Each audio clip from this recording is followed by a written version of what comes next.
Well, it is good to see you today. I want to thank you for taking the time to gather with Heart of Life today.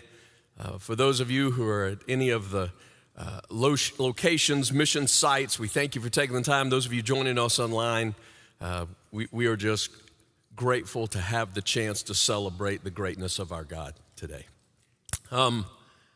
First of all, I want to celebrate just a little bit of a Project Nick run yesterday that so many of you made a huge success. The strikers who were willing to host that thing, everybody who put in work to make it happen, and then those of you who bought the shirts and ran the race, just thank you for making that something so wonderful that blesses a whole lot of kids across the world, all right? By the way,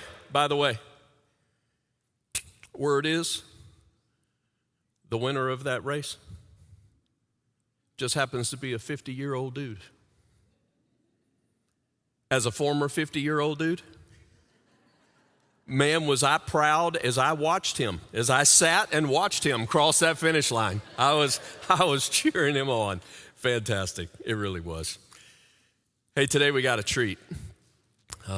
Last week in Acts chapter 14, after we saw Paul and those missionaries make their round, right? Lystra, Derbe, Iconium, all those cities. It says they came back to Antioch, which was their home base. That was the place from which they were commissioned. They came back and they reported all that God had done. And today, we get to celebrate the very same thing because we are celebrating today that the Togo team is home.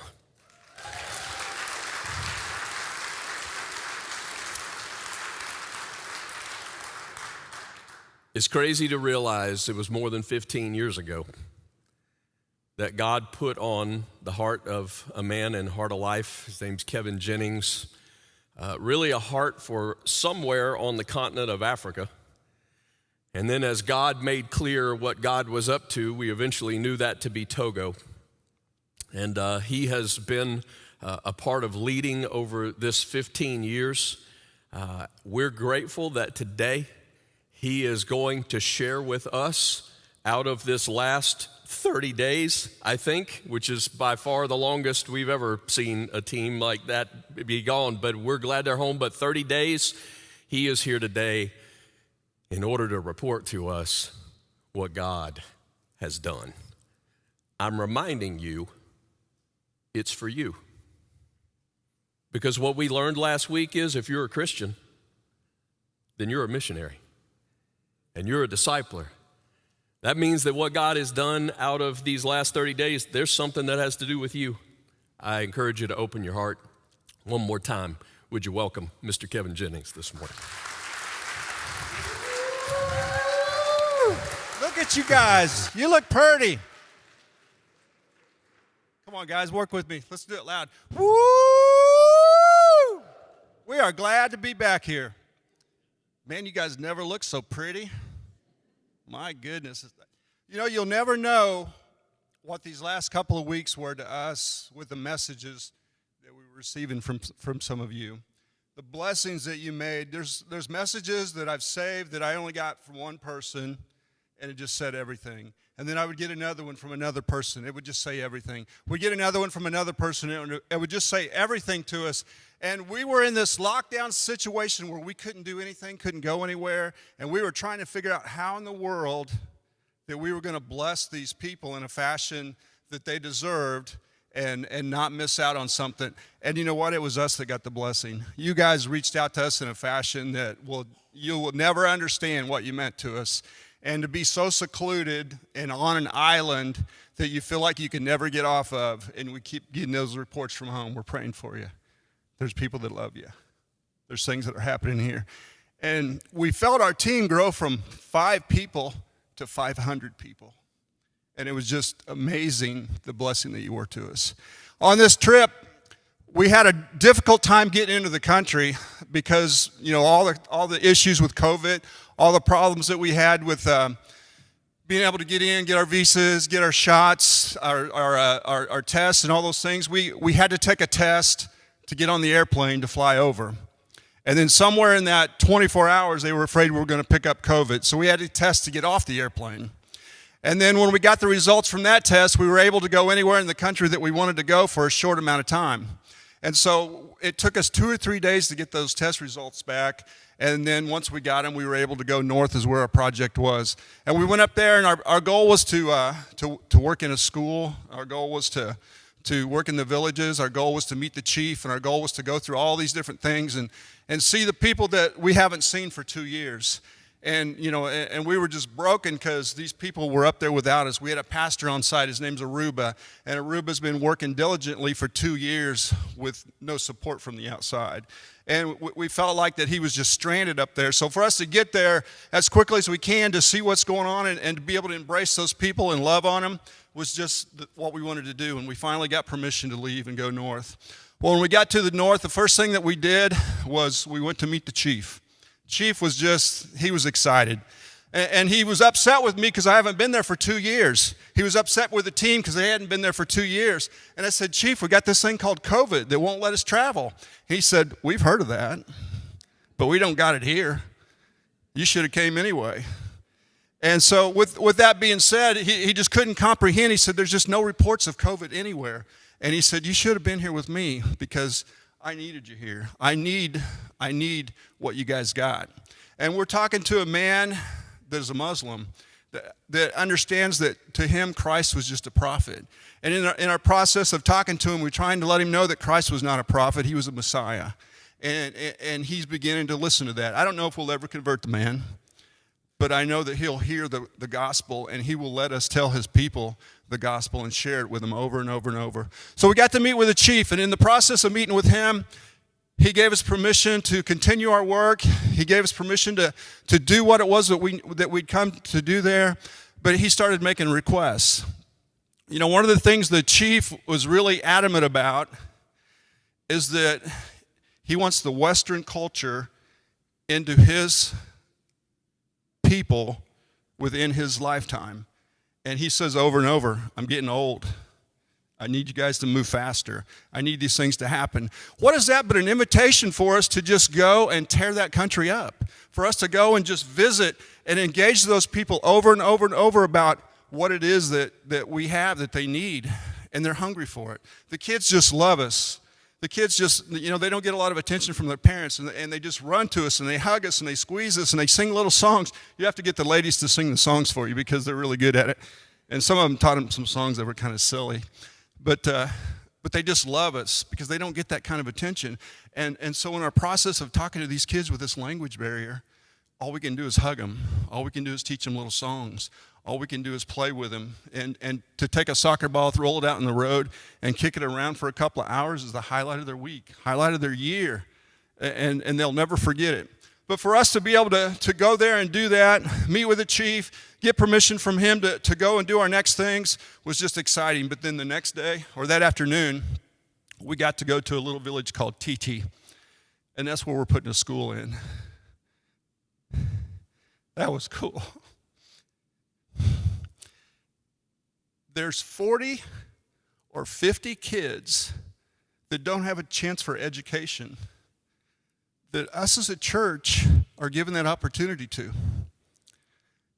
40, 50, 60 kids that will never know anything other than the culture that they grew up with, except now they've got Christian teachers using the gospel to share with them what's next.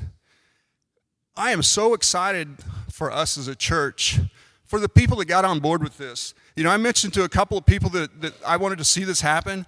Man, we had 40 or 50 educators in a room within a couple of weeks making plans. Folks, I'm proud of you. I wrote a check that you guys backed up. I can't tell you how exciting that I am to see us as a church to go through that and to put that together, and it's just beginning. I got pictures this morning from Daniel. We purchased 40 or 50 benches for the school, and we're able to put them in place so that they can start classes right away. And we're talking about a schoolhouse. It's about from here to the back of the building. with a tin roof, no sides, and just poles holding it up. That's their school, and they're thrilled to death to have it. And it saves them a 3-mile walk one way every day for them to be educated. So it was really cool for us to get in there and be part of that and see that working out. And we were able to share with those people over and over and over about who we were, what we were, and why we were there. And all of us were able to share our testimonies and bless those people. I was able to teach and to preach, and we had 5 people get saved that day. 5 people that their lives were changed forever. 5 people that will begin to work in that community and to be a blessing to the folks that were there. So how exciting was that to see that happen? And then to leave from that and go back to the people that had come with us. We took a delegation of 13 people from Mission Tove with us to the north that worked with us. That's exciting for me. Mission Tove is a place that we began to reach out to 14, 15 years ago, and now they're sending missionaries. That's huge. This is the first time that we had ever had a delegation other than our interpreters and our other leaders that went with us. 13 or 14 people in this village sharing their testimony, standing up before God and sharing what he's done with them, what he's doing with them, and where he's taken them. And just to see that take place was just a blessing for me, and just to watch the people as they listened to it and it moved them, that their own people were sharing with them what was going on in their life. Well, we got to get all that done, and we went back, and the next day was Sunday. And on Sunday, or Saturday night late, it just stormed really bad. I mean, it was thunder, it was lightning, and it was just crazy what was taking place. And you know, the roads that we travel on are mud roads, big holes, and just terrible driving situations. And I couldn't imagine what we were going to be running into going back out to the village the next day. But as we're traveling out, I just began to notice all of these rivers. They were flooded. All of these little valleys, water was backed up into all the way around. There was just water everywhere.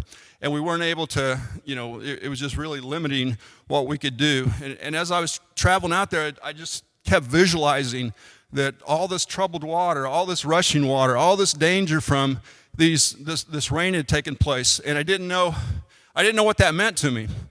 But as we're driving down the road, I get to this one point, and as I'm looking ahead, I see this little herd of goats. And this little herd of goats is traveling back and forth, trying to find a way to get across this roaring river, this dangerous thing. And in the process of doing that, they spotted the bridge the same time that we spotted the bridge. And when we seen this bridge, we all began to head to it at the same time. We were going to the east, and they were going to the west. And as we came up on this bridge, just the water under the bridge was just crazy, and it was dangerous.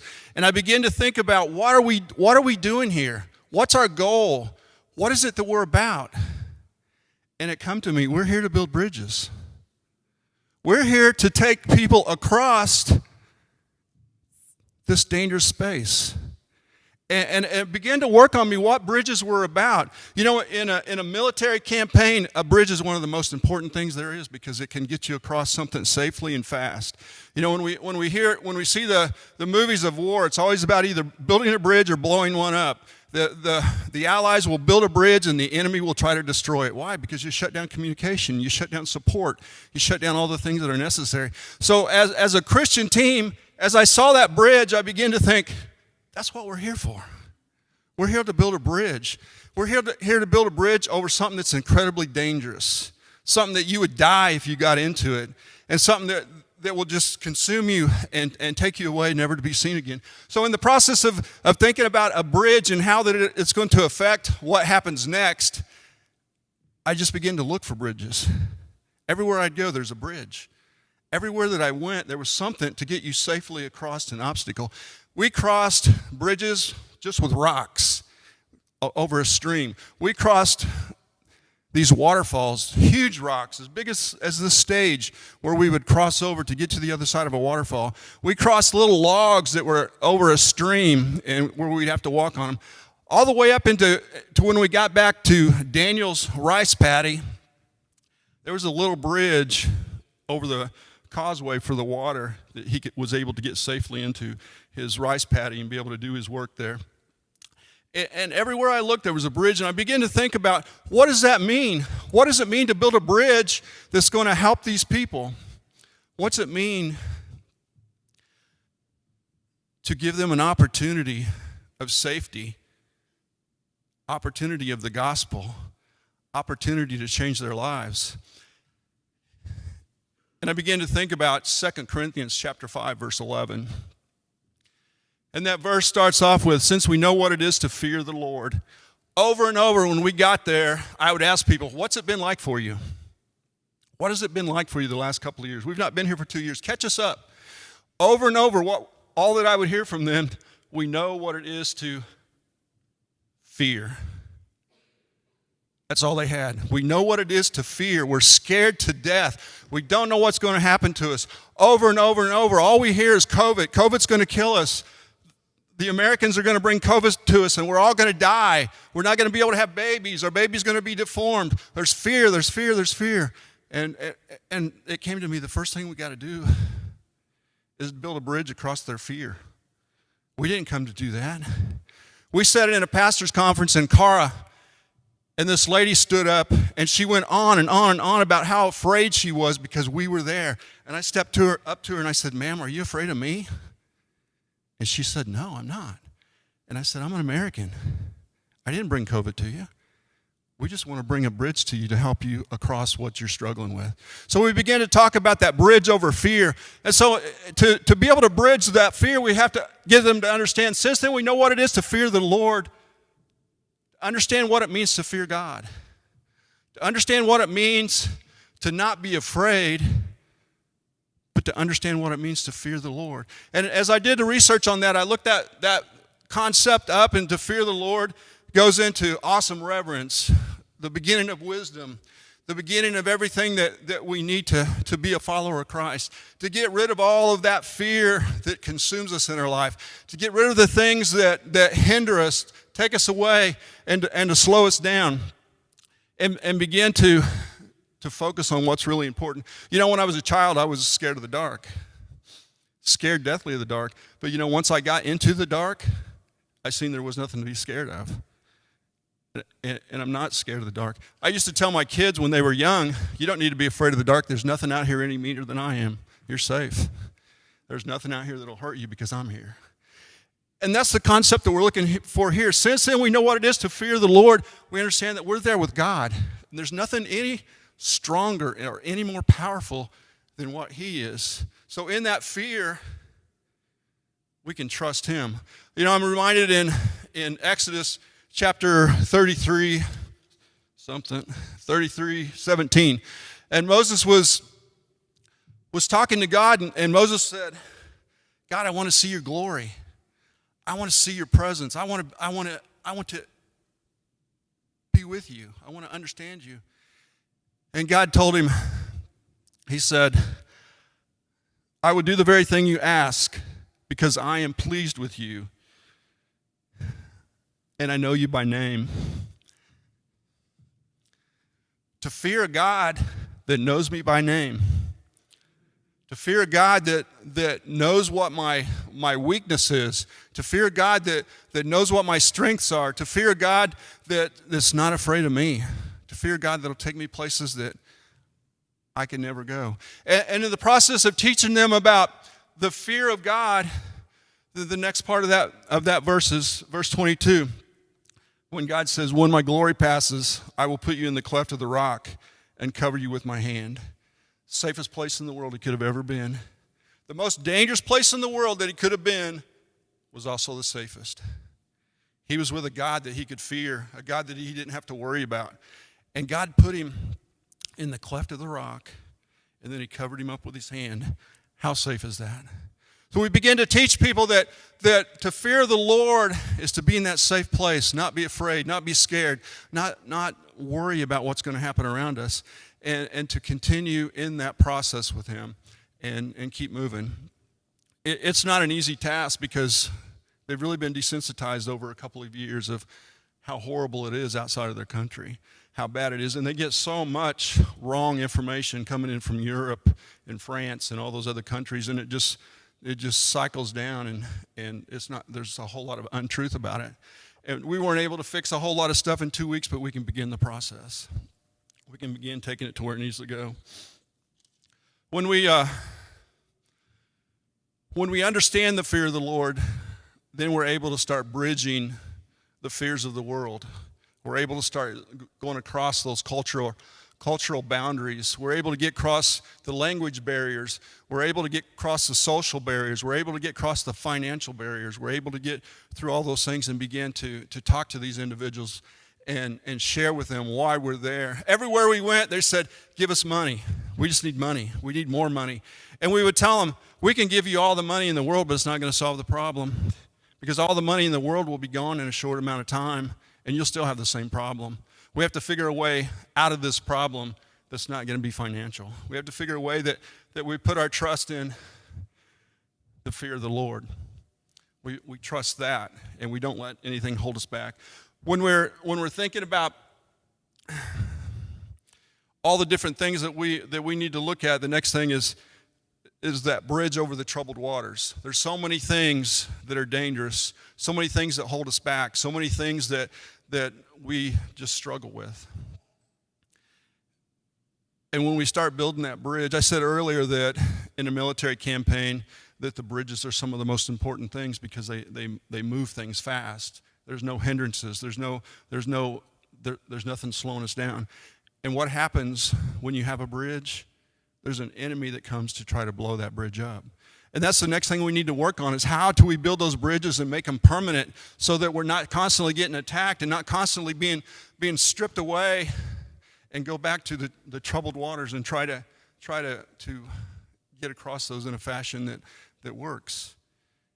There's no good answer except repetitively doing the same thing over and over and teaching the fear of the Lord and teaching that. We said over and over on this team when we were away, like Shadrach, Meshach, and Abednego, they said, we'll go and we'll be faithful to God. But even if our God chooses not to rescue us from the fiery furnace, we're still going to obey him. And that was the message that we continue to try to teach over and over, is that no matter what happens, we're going to trust God. No matter what happens. Even if we all get COVID and we get stuck here in a 10 by 10 room and not able to do anything, we're still going to trust him. We're still going to bless him. We're still going to do what he's called us to do. When we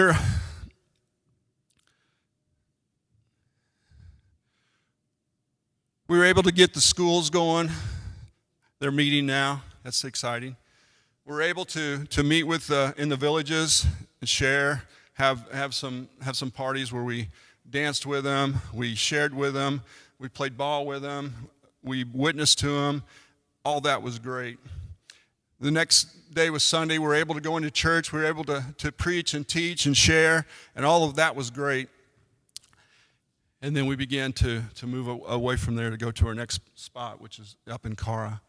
But God really put a burden on us. And the next part of this line is, so we try to persuade others. You know, this is where it starts getting exciting for me, is that in that process of what we're going to do to persuade. You know, I am so excited about the educators that we have in this room, in the other campuses, in Lee Summit, that they've come together and they're forming a plan for how that we're going to be able to reach those people. And that's how we're going to begin to persuade the next group of people. We're going to do it with education. We're going to build a bridge over the ignorance that they've struggled with in their villages. We're going to build a bridge over the limitations that they have in their village, and we're going to build a bridge over the minimalness that they're having to deal with. And in the process, we're going to be able to educate them and share the gospel with them, and they're going to grow up, and that generation is going to bless the next generation, and that generation is going to bless the next one, and then the next one. That's exciting for me. And what's really exciting to me is that idea came, and with a small conversation, it's ballooned up into a big mushroom that's bigger than what I could have ever imagined. I appreciate the people that are involved in that. That is just huge for me, to see them take that and run with it. Now, the next thing that we need, the next way that we're going to try to persuade people is that we need a medical mission trip. We need to get a group of people from this church body that's willing to go in to the village of Kalumi, set up a medical mission. We have doctors, we have nurse practitioners, we have eye doctors, we have have ear, nose, and throat. We got RNs, PNs, CNs, FMs, AMs. We have all those people here. And the way that we're going to make a medical mission trip work is for me to get out of the way, because I can't do it. I'm not smart enough. I don't got what it takes. But I know there's people here today. There's people that can hear my voice that do. They can put that together. They can make it work. I wrote a check to the chief, and I promised him within a year, we'll have a medical clinic here. You guys do this with me. Help me out. I wrote that check. I've never made a promise that this church has not backed me up, ever. In the 22 years that I went to church here, you guys have always backed that up. Now, I told that chief, I said, building a building is the easy part. $3,000, and we can have a 2-room building with an exam room and a pharmacy and a porch and maybe even electricity for $3,000. We can have that within a year, but then I told him, I said, the hard thing is going to be for us to staff it, because you want Western culture in here to staff it. And that takes time, that takes energy, that takes finances, that takes a people to be able to relocate. I said we might be able to go to Chamba and get a doctor that will come in once a week and visit here. But it's going to take a long amount of time. And he said, I understand time. I understand that it won't happen overnight.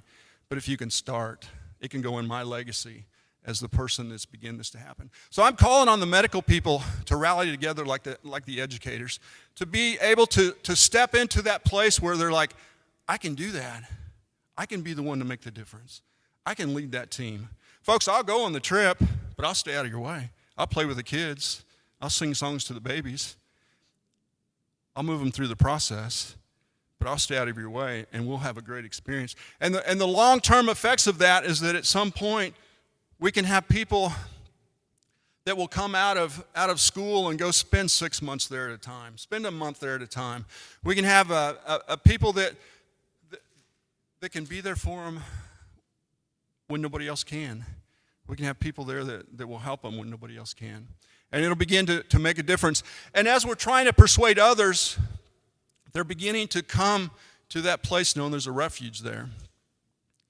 They know there's a place that they'll get solid treatment. They know there's a place that they'll get the truth. And that'll begin to attract people. You know, one funny story is that, I don't know how many of you know this, but the United people gave us 2 different properties. First property, they gave it to us one night. We got busy, we got out, we cleared that land the next day. We staked out the church location. We staked out the borders. We cleaned all the brush, cut it back, burned it, went back to see the chief the next day. This is his exact words. I'm sorry I gave you that place. I didn't have the authority to do that. I'm going to have to take it back. He said, I got a better place for you, and it is better. But this is what's really funny. That property that we cleared, that property that we made bare and ready to build on, the Muslims are building a school there. It's like there's a competition between the Christians and the Muslims to try and to outdo each other. We don't want to be the ones lagging. We don't want the ones to be not interested. We don't want to be the ones that aren't holding up our end. We want to be the ones that are aggressive about this, that's going in and doing what we're supposed to be doing when we're supposed to do it. And it was just really funny to me that was taking place. We want to be that next medical clinic. We want to be that next group of people that go in and do those things.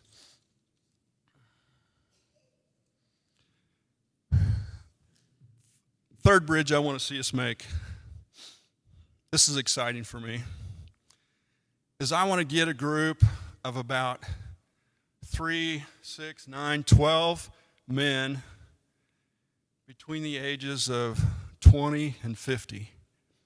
Anybody that age in here? Anybody fit that description? And I want us to go into Chamba. I want us to rent 6, 8, or 10 motorcycles.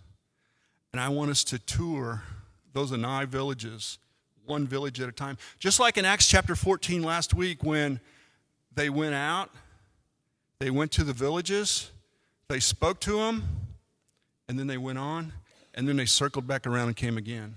I want to do that over and over again. 3 or 4 or 5 days in country, riding motorcycles around and visiting with people and touching base with them, sharing what we know.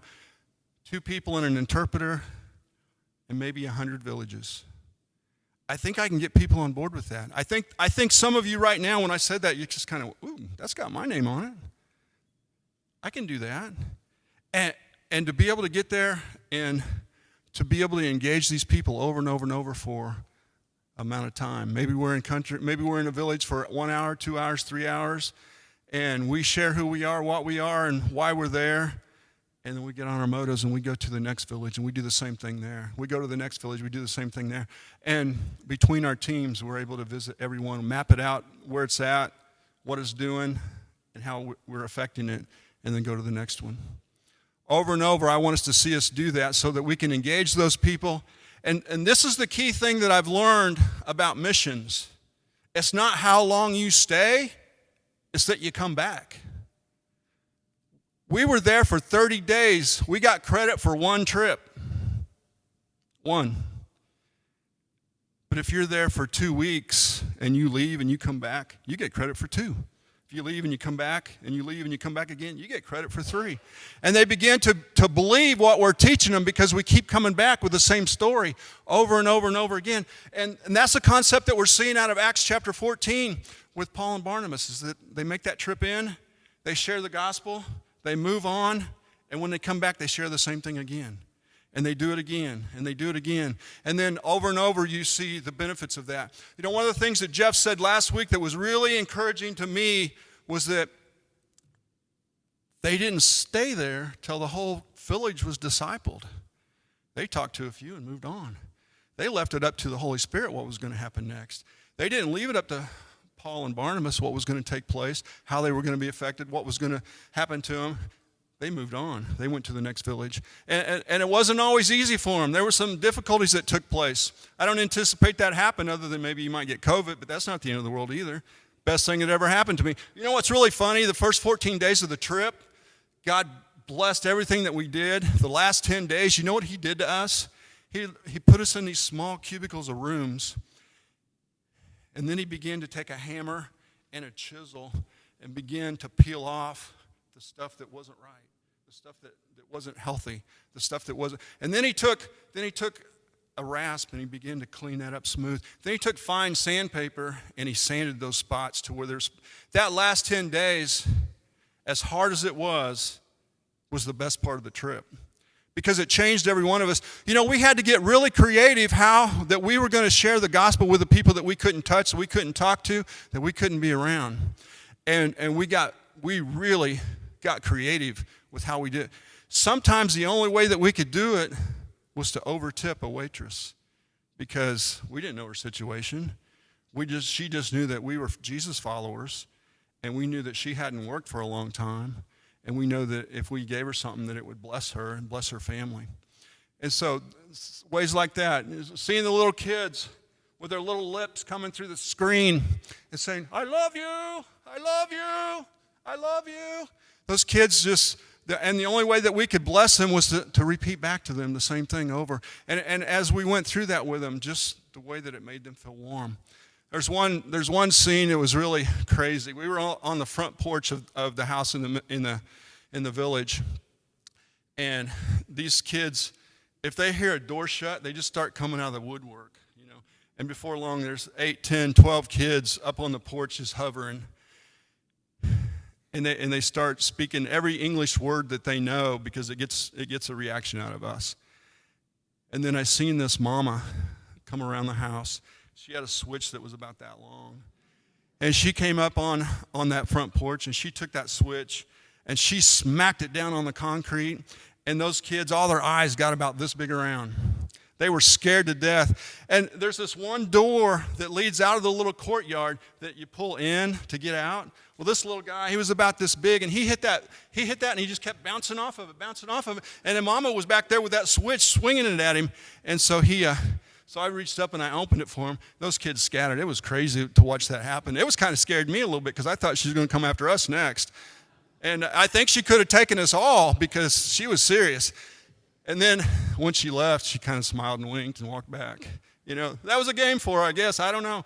But it got those kids' attention. But it also let us know that we were making an impact with them. I think we were making an impact with that mom because she knew that we were interested in those kids. She knew that we cared for them. She knew that we loved them. You know, trying to persuade others, one thing that we did this time that we've never done before,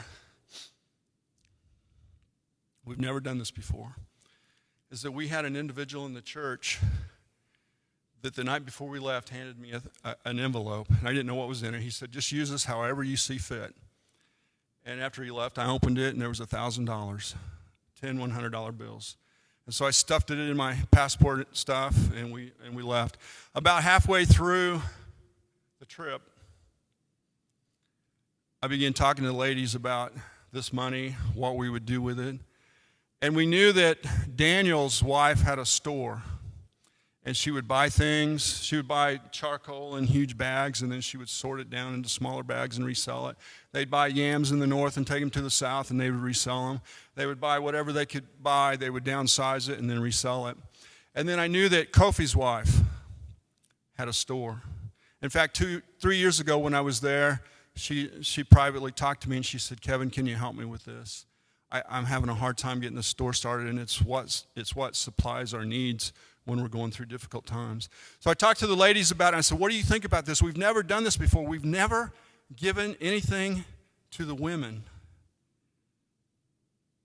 that would take it to another level. And so we decided that we would do that.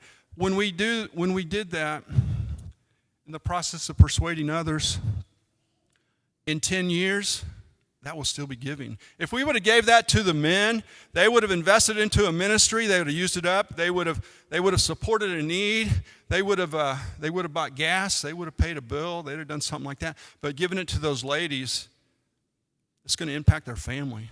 5, 10, 15. We have no idea. When we go back, we're going to see stores set up that we as a church have invested in. It's going to make a difference to them. It's going to be incredibly cool.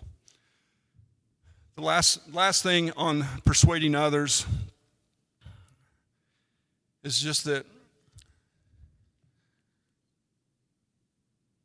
we make ourselves available. I've got about probably 2.5 hours more of stuff on that little note, but I'm going to have to slow down. And I've got one last story that I want to share with you before I come to a close. And this story started about 21 years ago. And I actually stood right here, actually it was about right back here, 21 years ago, and I shared this testimony with you. And it was when we, as a family, were taking a trip to Florida. And we headed west on I-70. We got to Highway 55, and we headed south because I wanted to go down through the Boot Heel and Memphis and on over to Atlanta through that direction. And when I got down into the Boot Heel, there was evidence of this huge tornado that had went through. And this huge tornado had broke trees, busted barns, had just torn up everything. And God said, look at this, remember this, don't forget this. This is my evidence. This is what I've done here. Then I got down into Arkansas. And in Arkansas, there was a great flood, and these rivers were up, and debris was up in yards. Houses were washed away, and roads were out. Mud was everywhere. And just the evidence of that storm was just huge. And God said, remember this. Don't forget this. This is big. Then we got down to Florida. When I got into Florida, Florida was on fire. Smoke everywhere, ash everywhere. You could see the flames from the highway. Smoke was in the air. And God told me to look at that, and he said, don't forget this. This is big. Don't forget what you're looking at. And then we got down to the beach. And when I was on the beach, being from the Midwest, the first thing we did was hit the beach. And as we're walking on this beach, Me and my wife and my 2 older kids. We're walking along there, and we stepped out, and it was a perfectly groomed beach. There was no footprints. There was no tracks. It was just absolutely perfect. And while I was walking on this beach, and I was looking ahead of me, and there was no footprints ahead of me, and I looked behind me, and wherever my footprints had been behind me, it had just come and washed it away, and it was gone. And the only evidence that me and my family were on that beach was where our feet were planted at the very moment that we looked. I was 37 years old at that time. God had used me to do some big stuff that was really cool. God had used me to do some small stuff that was really fun. God had permitted me to live the life that I wanted to live. God had forgiven any past sin. God had blessed me with everything that I had up to that moment. And as I was looking behind me, I could see all the evidences of everything that's gone. Nothing was important. Nothing was of value because it was all in the past. Whatever sin that I had was in the past. Whatever greatness that I'd ever had was in the past. Whatever accomplishments I had was in the past. They didn't matter anymore. The only thing that was important was what's in front of me. What was in front of me was a wide open beach, no footprints. I could go wherever I wanted. I could be anything I wanted to be. I could go anywhere that I wanted to go. And that began to just work on my brain. What does that mean, Kevin? What does that mean? God just kept hammering that to me. You've seen all the evidences of these other things? You go through there now, you can't see evidences of any of those storms. They're gone. It's green. Everything's grown back. The water's receded. The mud's washed away. The trees have regrown. But on that beach, nothing behind me. Nothing in front of me. You know what God told me? He said, Kevin, the only thing that is really important in your entire life is where your 2 feet are planted right now. The only thing of value to you is where your feet are planted right now. It's not what you're not doing over there. It's not what you're not doing over there. It's not what you didn't get accomplished yesterday. It's where your feet are planted today is what's important. It's what you're thinking about right now that's important. It's the very next thing. And so I began to ponder that, and I began to resign positions. I began to change things in my life and begin to focus on where I was at that very moment and what I was doing and how I was affecting people. And with that, God just opened all kinds of doors for me. I began to just concentrate on that one thing, not worried about what I wasn't doing, but really worrying about what I was doing and how effective I was and if I was making the impact. This is the last part of that epiphany. The very last thing that God told me, and He gave it to me within the last 2 or 3 years. This is huge, church. This is the one that we get on board with. As you're standing there on the beach, your feet firmly planted, nothing behind you, nothing in front of you, what happens when the waves are sweeping across you? You begin to sink. You begin to sink. Before long, the sand will be up over your ankles. Before long, you're bogged down with what was important. You're bogged down with the thing that you thought was the most valuable. You're bogged down with that. This is the last thing God told me about that little story. He said, Kevin, don't stand there too long. Don't get bogged down with what you're doing. Change to the next thing. Don't go and remake the story, but approach the story differently.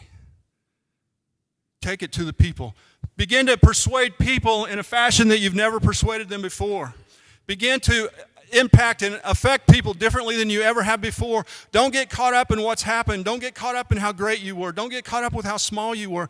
Don't get caught up with the sin that holds you in the past.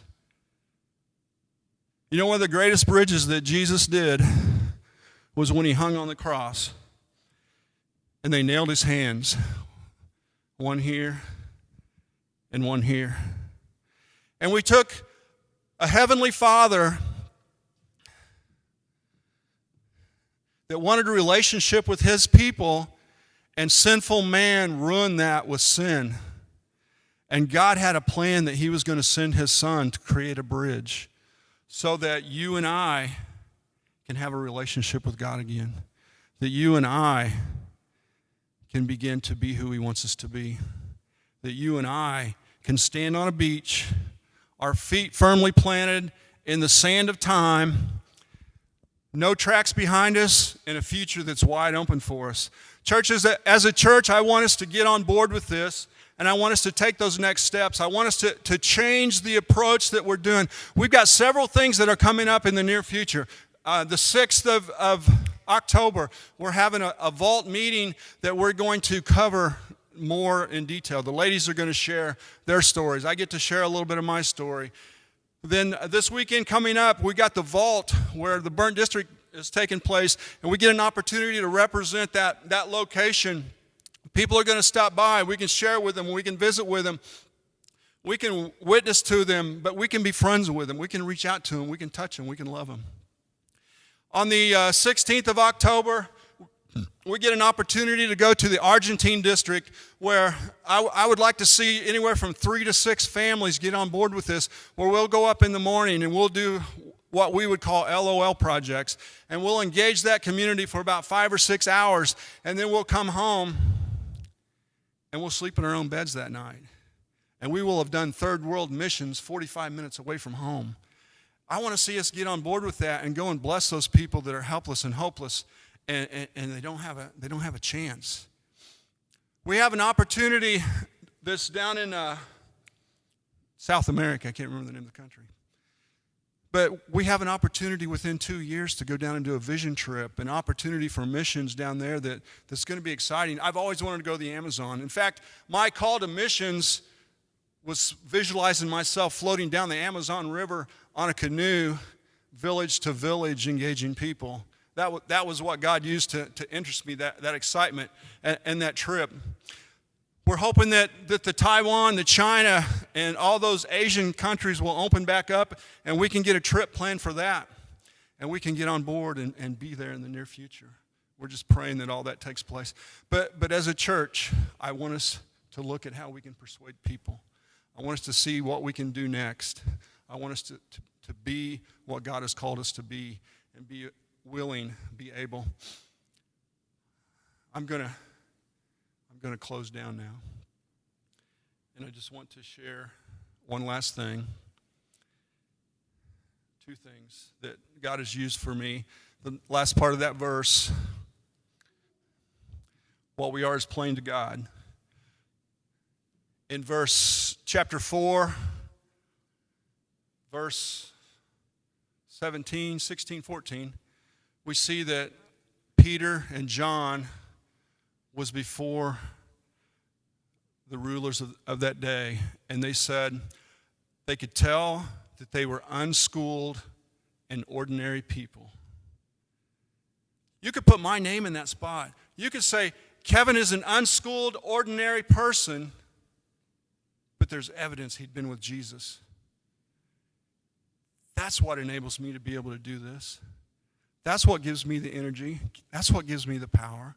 That's what gives me the strength, not what Kevin can do. Anybody in this room can do this. You know, the ladies that went with me, they're all far smarter than I am. I don't want to even hint for a minute that they were unschooled and uneducated. But you know, we are all just ordinary people. Those girls were rock stars. Best team I've ever taken. It was fun being with them. And being in that country, knowing that God was going to use us in the way that he was going to use us, was just a true blessing. I'm going to stop now. I'm going to come down front. I'm going to be available for anybody that wants to talk or pray. I'm going to ask the ladies, we call them the pink ladies, to come up. They're going to line up here. If anybody wants to pray with them, if anybody wants to share with them or love on them, come up and do that. They want to pray with you. They want to love on you. They want to tell you that you can do it as well. They want to tell you how great an opportunity that we have. I look forward to seeing you on the 6th. Thanks, guys.